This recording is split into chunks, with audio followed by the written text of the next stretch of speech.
Priscille l'a dit, effectivement, la première partie qu'on va aborder aujourd'hui, ça va être sur tout le réglage et les modifications des consignes qui sont envoyées aux patients. Dans ce contexte un peu spécial où pendant plusieurs semaines, certains établissements ont réduit, voire complètement fermé leur activité de consultation, au moment où aujourd'hui, on peut les réouvrir, l'important, ça va être de transmettre aux patients les bonnes consignes. Alors, on a les consignes déjà en place qui étaient mises par rapport à la prise de rendez-vous en ligne, mais aussi les consignes additionnelles qui vont concerner cette fois les précautions à prendre ou les informations à avoir avant de se rendre en consultation, qu'elles soient physiques ou vidéo. Si c'est bon pour vous, pour cette première partie, j'aimerais surtout vous présenter euh, le manuel qui vous a été envoyé dans l'invitation à ce webinaire. Alors, on vous en a envoyé deux. Un qui concerne le paramétrage des consignes patients et le deuxième qui va concerner, on le verra juste après, le rétablissement de l'envoi de ces consignes-là. Je vais le survoler très rapidement avec vous, mais sachez que la présentation que je vais vous faire juste là va beaucoup s'appuyer en fait, sur ces modes opératoires-là. Alors, si on les survole rapidement, je pense surtout au paramétrage des consignes pour les patients, on va avoir principalement trois parties. La première, ça va être, c'est ce que je vais commencer par vous présenter juste après, vous présenter les consignes qui sont déjà en place, mises en place par Doctolib par défaut dans les différents emails et SMS qui sont envoyés aux patients. Ensuite, on va faire un rapide rappel et je vais vous le montrer en prenant moi-même rendez-vous en ligne sur les différentes communications et les différents moments auxquels on va pouvoir venir donner des informations aux patients. Et enfin, on verra comment ajouter ou modifier ces consignes, toujours dans l'optique, et c'est dans cette optique que je vais me projeter, de transmettre des informations vis-à-vis des précautions à prendre pour le patient, ces précautions qui, en général, diffèrent en fonction des établissements, voire même des services. Alors, ces modes opératoires-là, ils sont disponibles via l'invitation que vous avez reçue. Vous pouvez les télécharger. On a essayé de faire en sorte qu'ils soient le plus descriptif possible, alimentés avec des captures d'écran et même des liens qui vont vous envoyer vers notre rubrique d'aide. Quoi qu'il en soit, et c'est le but aujourd'hui, je vais plutôt vous montrer comment ça va se passer un peu plus concrètement dans la vraie vie pour un patient qui, lui, voudrait prendre rendez-vous en ligne. Et c'est pour ça, si vous voyez toujours mon écran, que je vais, dans un premier temps, vous montrer quelles sont les informations qui vont être à disposition du patient lors de son parcours de prise de rendez-vous en ligne. Alors, ce parcours-là, vous le connaissez déjà un peu, parce que vous avez déjà, a priori, la prise de rendez-vous en ligne avec Doctolib dans votre établissement. Néanmoins, il y a deux choses que je voulais voir avec vous en vous présentant ce parcours-là. La première, ça va être que Doctolib a mis en place, dès le début de la crise Covid, un certain nombre de messages qui vont être présents par défaut, peu importe l'établissement dans lequel le patient va prendre rendez-vous, que ce soit un cabinet, un centre de santé ou un hôpital, a mis en place des informations qui sont directement inspirées des recommandations faites par le gouvernement et les ARS. Et j'aimerais vous les détailler juste ici pour s'assurer qu'il n'y ait pas de redondance par rapport à certains messages que vous souhaiteriez vous ajouter pendant le parcours du patient. Je commence par le tout début,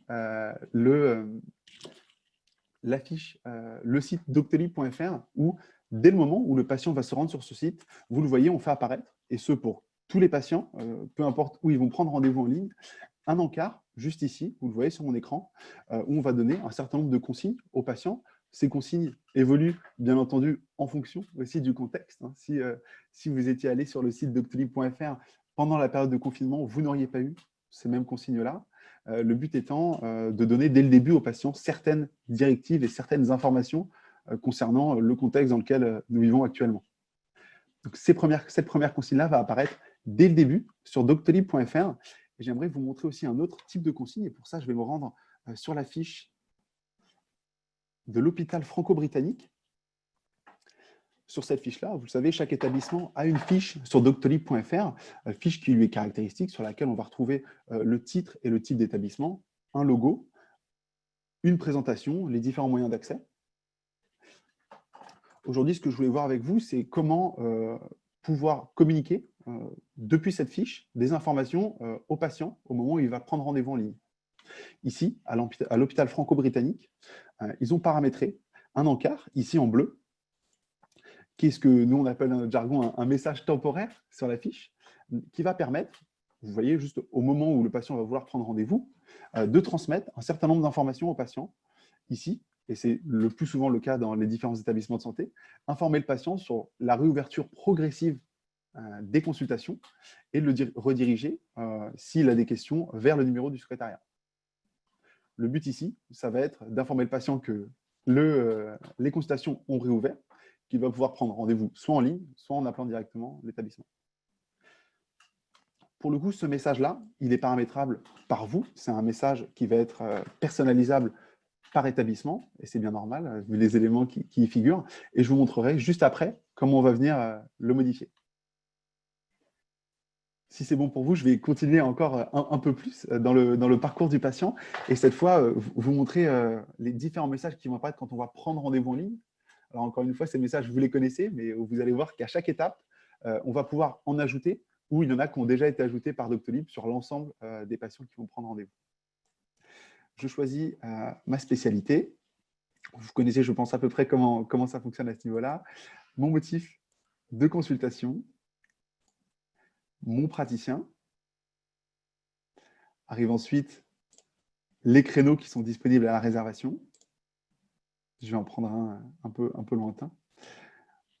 Au moment où le patient va choisir son créneau de consultation, et ça c'est le fonctionnement déjà de Doctolib depuis 5 ans, on va pouvoir lui transmettre un certain nombre de consignes. C'est ce que nous on appelle les consignes avant rendez-vous. Et ces consignes, elles vont dépendre du motif qui a été choisi, de la spécialité dans laquelle ce motif figure, mais aussi du praticien qui a été choisi par le patient. Ici, vous le voyez, la décision de l'établissement, ça a été de rajouter des consignes au moment où le patient va prendre rendez-vous concernant le contexte et les précautions à avoir pour prendre ce rendez-vous. On va voir tout au long de la formation, donc juste après, je pense d'ici 5-10 minutes, comment nous aussi, on va pouvoir venir ajouter ce type de message-là, soit sur toutes les consultations, soit sur des services particuliers, soit sur des praticiens particuliers. Alors ici s'affiche la consultation, le message qui est spécifique à la crise Covid. Et ensuite, viennent les messages qui sont, eux, moins spécifiques à la crise, mais plus spécifiques au motif de consultation ou aux praticiens.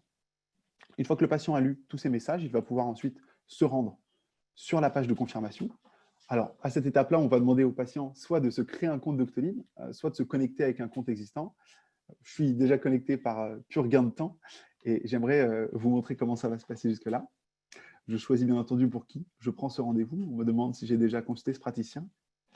On va venir demander, et ça concerne tous les établissements de santé et même tous les cabinets qui fonctionnent sur Doctolib, lors du parcours de prise de rendez-vous en ligne, on va venir demander au patient de signaler si oui ou non il a des signes d'infection respiratoire. Alors, cette petite question à laquelle il va répondre n'est pas du tout un filtre, c'est-à-dire qu'on ne va pas le bloquer qu'il mette oui ou non.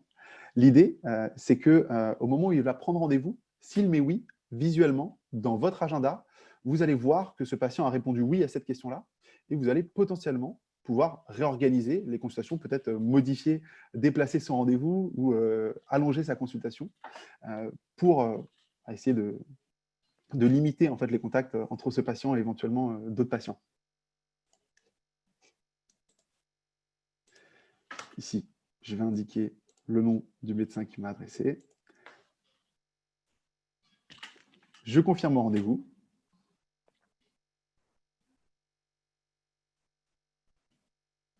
Évidemment, c'est au moment où je vous fais la démonstration que ça n'a jamais pris autant de temps. Mon rendez-vous est confirmé.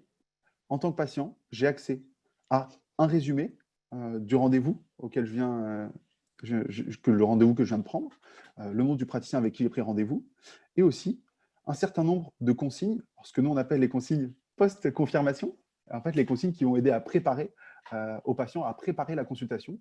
Donc, très souvent, et c'est souvent le cas dans les établissements de santé, on va lui demander de venir 15, 20 ou 30 minutes avant, de se rendre à l'accueil avec ses pièces administratives. Et c'est ici aussi qu'on va pouvoir venir, vous le voyez ici dans cet hôpital, c'est exactement ce qu'ils ont fait, venir ajouter des messages de préparation liés au contexte actuel pour le patient et faciliter son accueil.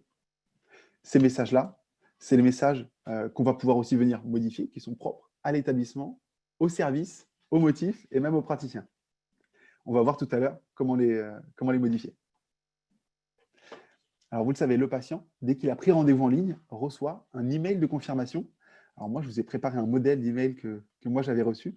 Un email de confirmation où on va retrouver les informations liées au rendez-vous, la date, l'heure, le praticien.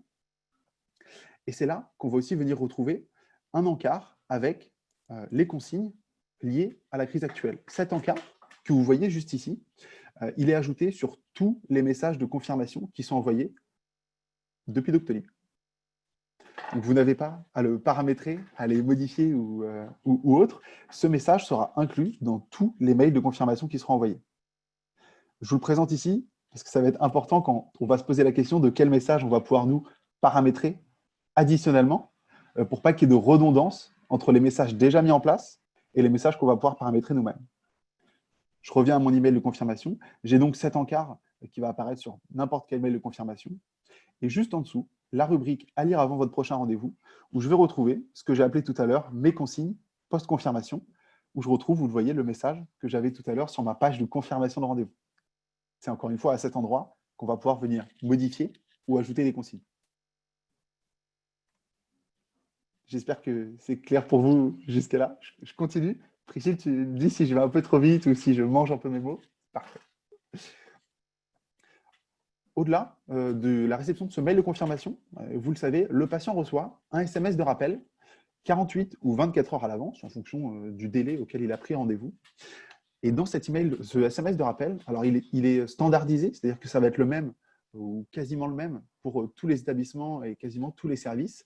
On va mettre un certain nombre d'informations. Alors, on est réduit au nombre de caractères maximal qu'on peut mettre dans un SMS, mais la crise et le contexte actuel fait que nous, on a ajouté un lien dans ce SMS de rappel.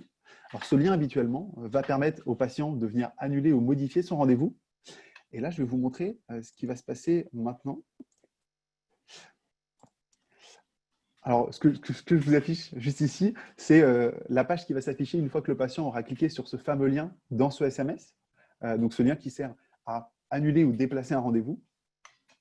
Sur cette page-là, en plus de pouvoir annuler et déplacer son rendez-vous, on va faire apparaître, vous le voyez juste en dessous, encore un encart avec des consignes qui sont les recommandations gouvernementales et des ARS concernant la consultation. Cet encart, c'est exactement la même chose que ce qu'on a vu sur la page doctolib.fr et dans le début du mail de confirmation. C'est un encart qui va apparaître pour tous les établissements, tous les cabinets. Vous n'avez aucun paramétrage à faire. C'est aujourd'hui un encart qui apparaît. Encore une fois, je vous le précise pour que vous sachiez quelles informations vont apparaître d'office pour le patient, pour qu'ensuite, nous, on se pose la question de quelles informations on va pouvoir faire apparaître en plus, sans pour autant être redondant.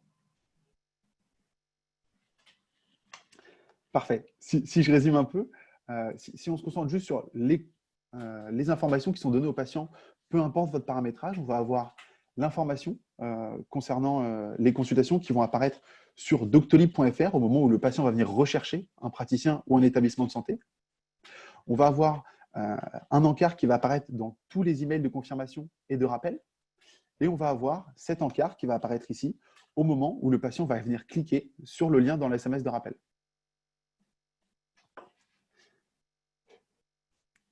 Parfait. Là, on a vu pour moi tout le côté patient.